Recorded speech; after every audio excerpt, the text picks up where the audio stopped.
আমার আজকের recipe almond ক্রাস্টেড গন্ধরাজ ভেটকি। এর জন্য আমি 5 থেকে 6টা ভেটকি মাছের টুকরো নিয়েছিলাম, যেটাকে প্রথমে আমরা ভিনিগারে একটু ভিজিয়ে রেখেছিলাম 10 মিনিট মতো।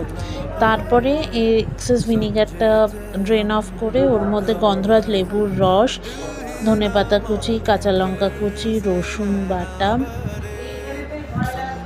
নুন, গোলমরিচের গুঁড়ো, গন্ধরাজ লেবুর রস আর গন্ধরাজ লেবুর জেস্ট সব কিছু দিয়ে 15 মিনিট ম্যারিনেট করে নিয়ে এটাকে আমরা 180 ডিগ্রিতে বেক করে নিলাম।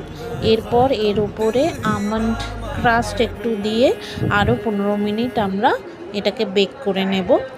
নিয়ে এবার এটাকে একটা প্লেটে সার্ভ করে দিচ্ছি। ওপরে আরেকটু আমন্ড ক্রাস্ট ছড়িয়ে দিলাম আর একটু গন্ধরাজ লেবু ছোট ছোট টুকরো করে কেটে পরিবেশন করছি।